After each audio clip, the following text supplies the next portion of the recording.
WhatsApp guys, welcome back once again. दोस्तों, आज की कहानी का नाम है द मेट्रो। कहानी की शुरुआत एक बूढ़े आदमी से होती है जो इस टनल का मेंटेनेंस देखता है, लेकिन आज उसे यहाँ के हालात कुछ ठीक नहीं लग रहे हैं क्योंकि दीवारों पर काफी तेज पानी लीक हो रहा है और ये एक अच्छी बात नहीं है। इसलिए वो अपनी ड्यूटी निभाते हुए अपने सीनियर के पास जाता है और उन्हें इस बारे में तुरंत बताता है, लेकिन वो उसकी बातों पर ध्यान नहीं देते और हम देख लेंगे ये बोलकर बात को टाल देते हैं। इसके बाद हम एक लोको पायलट को देखते हैं जिसकी ड्यूटी अब बस शुरू ही होने वाली थी, लेकिन तभी वो बूढ़ा आदमी जाकर उसे भी ये बात बता दे और वो पायलट कई और लोगों को इस बारे में बताकर अपनी ड्यूटी के लिए निकल जाता है। लेकिन यहाँ अब उस टनल के पानी का बहाव तेज होने लग गया था। वहीं दूसरी ओर हम एड्रियान को देखते हैं जो कि एक डॉक्टर है।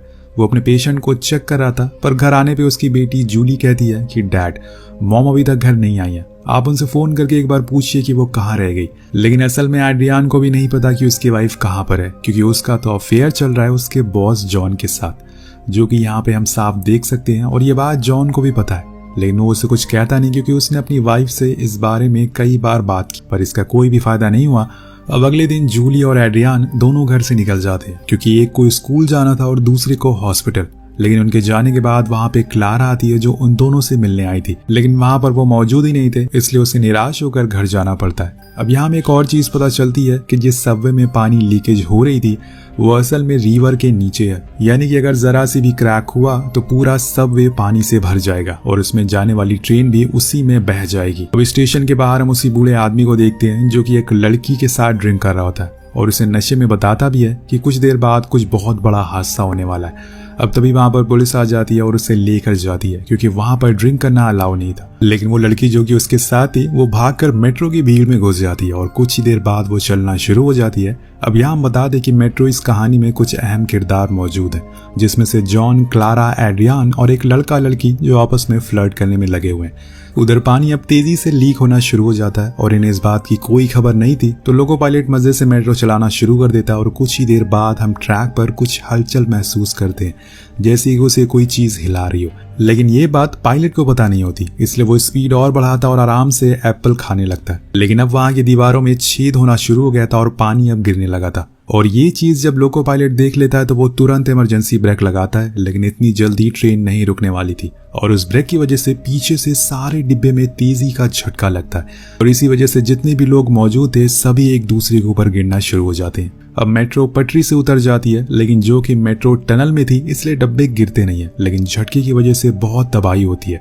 एक अफरा तफरी का माहौल बन जाता और सभी चिल्ला रहे थे क्योंकि इसमें कई लोग तो मारे भी गए थे। लेकिन कुछ ही देर बाद जब सब कुछ शांत हो जाता है तो हम देख पाते हैं कि असल में वहां पर क्या हुआ है। जॉन फौरन खिड़कियों को तोड़ता है और बाहर देखता है, लेकिन वहां पे जाना सेफ नहीं है क्योंकि पानी में करंट हो सकता है और इसीलिए वो ट्रेन के ऊपर चढ़कर आगे जाने का ट्राई करता है। उधर हम एड्रियान को देखते हैं जो उठते ही अपनी बेटी को ढूंढना शुरू करती है क्योंकि वो उसे कहीं दिखाई दे नहीं रही थी। हर जगह ढूंढने पर वो उसे सीट के नीचे लेटी हुई मिलती है, लेकिन तभी एक आदमी को हम देखते हैं जो सभी सीट के ऊपर से चढ़कर आगे जा रहा था। अगर वो क्लारा के ऊपर से चला गया तो वो मर भी सकती है, इसलिए एड्रियान उसे रोकने की कोशिश करता है, लेकिन वो रुकने का नाम ही नहीं ले रहा था। पर तभी जॉन आकर उसकी मदद करता है और उसकी बेटी को बाहर निकालता है, यानी कि अब यहाँ इन तीनों का मिलन हो चुका है। इसके बाद हम क्लारा को देखते हैं जो बार बार जूली को कॉल लगा रही थी, लेकिन उसका फोन बंद बता रहा था। अब यहाँ एक और मुसीबत आने वाली है। उस रूट पे एक और दूसरी मेट्रो अब तेजी से आगे बढ़ रही है, लेकिन तभी उसे रेड सिग्नल मिलता है जिसकी वजह से वो अपनी स्पीड कम कर लेती है और फिर धीरे धीरे आगे बढ़ने लगती है। लेकिन उसी समय उसे ट्रैक पर ढेर सारा पानी दिखता है जो कि टनल से होते हुए आ रहा था। तभी कंट्रोल रूम में उसके पास मैसेज आता है कि आपको दोबारा से उसी स्टेशन पर लौट जाना है जहां से आप आए थे, इसलिए फौरन ये लोग ट्रेन को उल्टी डायरेक्शन में चलाना शुरू करते हैं। लेकिन यहाँ उसमें बैठे पैसेंजर को जरा भी खबर नहीं थी कि आखिर ये सब क्यों हो रहा है। इधर एड्रियान एक जख्मी आदमी की मदद कर रहा होता है, लेकिन ट्रैक के जरिए हजारों लोग अब आगे बढ़ रहे थे। उन्हें यह लग रहा था कि शायद कुछ ही दूर पर उन्हें स्टेशन मिल जाएगा और वो जान बचाकर यहाँ से निकल जाएंगे। लेकिन तभी वहां पर दोस्तों इलेक्ट्रिसिटी ऑन हो जाती है जिसकी वजह से ग्राउंड पर करंट दौड़ने लग जाता है। अभी जितने भी लोग थे पानी में भाग रहे थे, एक ही झटके में सभी की मौत हो जाती है। जो लोग पीछे रह गए थे वो वापस मेट्रो में जाना शुरू करते हैं। उधर दूसरी मेट्रो अब अपनी स्टेशन पर पहुंच गई थी, लेकिन वहां खड़े पैसेंजर इससे काफी गुस्से में थे क्योंकि उन्हें समझ नहीं आया था कि असल में ये वापस क्यों आ गई, क्योंकि बाहर के लोगों को इस बारे में अभी कोई जानकारी नहीं है। अगले सीन में हम जॉन को देखते हैं जो पानी में कुत्ते को फेंक कर चेक करता है कि करंट है कि नहीं, लेकिन ये बात क्लारा को पसंद नहीं आती, इसलिए वो उसे वापस लाने को कहती है। तो वो उसे पानी से निकाल कर वापस उसे दे देता है, क्योंकि इस जगह पर कोई करंट अभी नहीं था। यहाँ जो लोग मेट्रो के अंदर फंसे हुए थे उसमें से वो दोनों लड़का लड़की भी होते हैं जो फ्लर्ट कर रहे थे। अब ये दोनों बाहर निकलने की कोशिश कर रहे थे, लेकिन तभी मेट्रो का एक हिस्सा उनके ऊपर गिर जाता है और वो फंस जाते हैं। हालांकि लड़की तो निकल जाती है, लेकिन लड़का उसी में फंसा रह जाता है। वो बहुत कोशिश करता है, लेकिन कोई फायदा नहीं हो रहा था, जिस वजह से वो लड़का कहता है कि तुम यहाँ से चली जाओ, अब मैं नहीं निकल सकता हूँ, मेरी मौत यहीं पर हो जाएगी।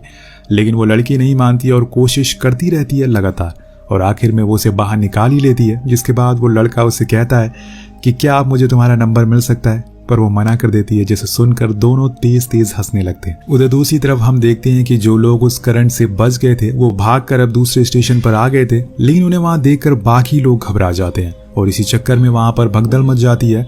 लोग किसी तरह से बस स्टेशन के बाहर निकलना चाह रहे थे और इसी वजह से इसमें कई लोग मारे भी जाते हैं, और जो बच जाते हैं वो बाहर की ओर बढ़ना शुरू करते हैं। अब बाहर भीड़ बढ़ती जा रही थी, जिसे रिकॉर्ड करने के लिए वहां 2 रिपोर्टर भी आते हैं और ये खबर आग की तरह पूरे शहर में फैल जाती है। अब वो लोग सारे घायल लोगों की न्यूज दिखाने लगते हैं, लेकिन इतने में वहां पुलिस वाला आता है और उन्हें रोक लेता है। उसका कहना था कि यहाँ पर कई घायल लोग हैं, इसलिए फुटेज ना दिखाए, क्योंकि इससे लोग और घबरा जाएंगे, और उसके कैमरे की मेमोरी भी निकाल लेता है। लेकिन वो रिपोर्टर बहुत ही चालाक, वो उसे ब्लैंक कैसेट दे देता है और असली वाली छुपा लेता है, और बाद में ये लोग उसे पब्लिश कर देते हैं। जिसके बाद होना क्या था, पूरे रशिया में भगदड़ मच जाती है और हर तरफ बस इसी के बारे में बातें चल रही थी। और रशियन पुलिस हेडक्वार्टर के लोग फौरन स्टेशन पहुंचते हैं और तुरंत रेस्क्यू टीम भेजते हैं ताकि जो बचे लोग हैं उन्हें बचाया जा सके। इधर जूली भी न्यूज देख लेती है, हालांकि उसे पता नहीं था कि उसकी बेटी किस मेट्रो में है, लेकिन वो ये न्यूज देखकर रोने लगती है और फौरन स्टेशन की ओर बढ़ने लगती है। लेकिन वहाँ मेट्रो में अभी भी एड्रियान, क्लारा, जॉन, उनके साथ 2 और लोग थे जो बीच वाले डब्बे में फंसे थे, इसलिए वो कैसे बाहर निकले उन्हें समझ नहीं आ रहा था। पर तभी जॉन उन्हें बताता है कि हमें बीच से होते हुए आगे जाना होगा, और ये करते हुए हम सबसे आगे वाले डिब्बे तक पहुंच सकते हैं, लेकिन बस थोड़ा संभाल कर आना होगा। सभी मान जाते हैं और फिर एक एक करके आगे बढ़ने लगते हैं। कुछ ही देर बाद वो मेट्रो से बाहर आ जाते हैं, पर यहाँ हम देख पाते हैं कि मेट्रो का एक डिब्बा बस बीच से टूटने ही वाला है, और अगर ऐसा हुआ तो बाकी डिब्बे आगे बढ़ने लगेंगे, क्योंकि ये टनल स्लोप में बनी हुई है और इसी ट्रैक पर अब ये लोग चल रहे, मतलब मौत इनके बस बिल्कुल पीछे है और इन्हें अब ऐसे ही चलकर स्टेशन तक पहुंचना होगा। लेकिन इनके लिए सफर इतना आसान तो नहीं होने वाला था। ये अब धीरे धीरे आगे बढ़ रहे थे, लेकिन तभी एक पानी की लहर तेजी से इनकी तरफ आ रही थी, जिसका ये साफ मतलब है कि वो अब मेट्रो का डिब्बा एक दूसरे से अलग हो गया। इसलिए सभी कोई सेफ जगह ढूंढने लगते हैं जहां पर ये छुप सकते हैं। लेकिन इनके साथ एक मोटा आदमी भी होता है जो इनके साथ ना भागकर बल्कि आगे जाने लगता है, पर तब तक वो डिब्बा उसके करीब आ जाता है और उसे एक बहुत ही बड़ी लहर बनती है, जिससे वो आदमी उसके नीचे कुचला जाता है और ये सारी घटनाएं उसके साथ ही देखते रह जाते हैं, लेकिन वो उसे बचा नहीं पाते। और इसी हड़बड़ी में उस लड़की का इनहेलर पानी में गिर जाता है। इधर एड्रियान को एक डोर मिलता है जिसे वो खोलने की कोशिश करता है, लेकिन कोई फायदा नहीं था। थोड़ा और आगे जाने पर इन्हें एक जाली मिलती है जिससे बाहर निकला जा सकता है, क्योंकि ये रोड पर जाकर खुलती थी, लेकिन उसे तोड़ना पड़ेगा, जो इतना आसान नहीं है। ऊपर से दूसरी तरफ पानी भरता ही जा रहा है। अगर इन्होंने कुछ फैसला नहीं लिया तो कुछ ही देर में ये सब डूब जाएंगे। अब तीनों आदमी उस जाली को पकड़कर झूलने लगते हैं ताकि वो नीचे आ सके। वो खुल तो जाती है, लेकिन जब वो ऊपर देखते हैं तो ऊपर रोड वाला मैनहोल बहुत ही ऊंचाई पर था और वहां तक पहुंच पाना बहुत ही मुश्किल है। तो एड्रियान उस लड़के से उसका फोन मांगता है ताकि वो नेटवर्क पकड़ा सके और कॉल लगाकर मदद मांग सके, लेकिन इनकी किस्मत खराब थी। वो लड़का फोन पानी में गिरा देता और अब उसे ढूंढ पाना बहुत ही मुश्किल था। वहीं दूसरी तरफ उस लड़की की तबीयत अब खराब होना शुरू हो जाती है, क्योंकि उसका इनहेलर पानी में खो गया था। उसे सांस लेने में दिक्कत हो रही थी और इसलिए वो लड़का डिसाइड करता है कि वो मेट्रो वाले हिस्से में वापस जाएगा और वहां से वो इनहेलर लेकर वापस आएगा। अब वो वापस वही मेट्रो तक जाता है और वहां जाकर उसे वो इनहेलर मिल जाता है, लेकिन उसकी टॉर्च कहीं खो जाती है, जिस वजह से वो पैनिक करने लगता है। इसी कारण वो रास्ता भी भूल जाता है। लेकिन यहाँ वो लड़की दिमाग यूज करती है और वो परफ्यूम से आग जलाती है, जिससे थोड़ी रोशनी होती है और वो उसी को फॉलो करके ऊपर आ जाता है और उसको इनहेलर दे देता है। तो दोस्तों, इसे ही कहते हैं ट्रू लव। अब वो लोग फिर से उसी जाली के पास जाते हैं, लेकिन अब वहां पहले जैसा कुछ नहीं रहा, क्योंकि पानी का लेवल बहुत ही ऊपर आ गया था, जिस वजह से इन लोगों को अब सांस लेने में दिक्कत होने लगती है। सभी उस जाली से अपना मुंह ऊपर करके सांस ले रहे थे, तभी जॉन का फोन में सिग्नल आ जाता और वो तुरंत जूली को कॉल लगाता है। उसे बताता है कि हम लोग यहाँ एक मैन होल के नीचे फंसे हुए हैं, जल्दी से किसी को भेजो। मेरे साथ जूली और एड्रियान भी हैं। ये सुन के वो थोड़ा खुश होती है, क्योंकि कम से कम वो जिंदा है। अभी तक उसे यही लग रहा था कि वो मारे जा चुके हैं। तभी अचानक से हम देखते हैं कि एक पानी का सैलाब इनकी ओर तेजी से बढ़ रहा है। कुछ ही देर बाद ये सभी एक दूसरे से बिछड़ जाते हैं और यहाँ जो मेट्रो अटकी हुई थी वो आगे निकल जाती है।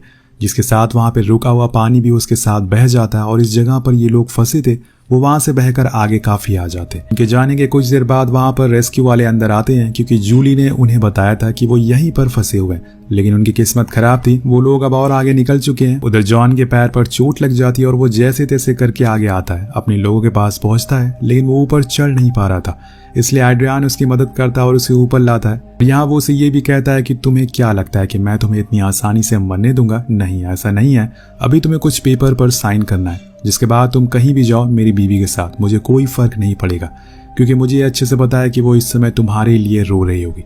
तो जॉन कहता है कि तुम्हें क्या लगता है मैं जूली से शादी करने वाला हूँ? नहीं, ऐसा नहीं है, मैं बस उसे यूज कर रहा हूँ, उसका इस्तेमाल कर रहा हूँ, और ऐसा चलता रहेगा, वो किसी एक की नहीं हो सकती है। अब उसकी ये बात सुनकर एड्रियान को बहुत गुस्सा आता है, जिसके बाद उन दोनों में लड़ाई होना शुरू हो जाती है। एक पल तो ऐसा लग रहा था कि जैसे कि एड्रियान ने बस जॉन को मार ही दिया था, क्योंकि वो उसे पानी से बाहर ही नहीं आने दे रहा था। लेकिन तभी अचानक से वो रुक जाता है और दूर जाकर बैठ जाता है, क्योंकि लड़ने का कोई फायदा नहीं है, जो हकीकत है वो कोई नहीं बदल सकता है। उसके पास उसकी बेटी आकर कहती है कि डैड, आपने मुझसे प्रॉमिस किया था कि आप कभी किसी से लड़ाई नहीं करेंगे, वो अच्छा आदमी नहीं है, इसलिए आप उनसे बात मत करिए। ये सुन के वो रोने लगता है और अपनी बेटी को गले से लगा लेता है, पर अब शायद इनकी कोई उम्मीद नहीं बची है और ये इन्हें भी पता चल चुका है, इसलिए ये लोग बस वहीं बैठकर ऊपर वाले को याद करना शुरू कर देते। एक वही है जो इन्हें रास्ता दिखा सकते। कुछ रेस्क्यू वालों को एक हॉल्ट के पास ये लोग बैठे हुए मिलते हैं, जिन्हें क्लारा देख लेती है और अपने डैड से कहती है कि देखो शायद कोई आ रहा है। वो देखते हैं कि वहां पे सच में रेस्क्यू वाले थे, पर तभी टनल का वो हिस्सा टूट जाता है जिसके ऊपर से नदी बह रही थी। अब इसीलिए दोस्तों पूरा टनल में अब पानी भर चुका था, जो इनकी तरफ तेजी से आ रहा था। तभी वो रेस्क्यू वाला फौरन अपने लोगों से वही वॉकी टॉकी से बातें करता है और कहता है कि शटर गेट बंद कर दो जल्दी से, लेकिन वो बंद नहीं करता। और जब वो इस बात की खबर उनके सीनियर को लगती है तो वो तुरंत ऑर्डर देते हैं कि गेट को बंद कर दिया जाए, जिसके बाद तुरंत गेट बंद होता है और पानी का लेवल सही हो जाता है।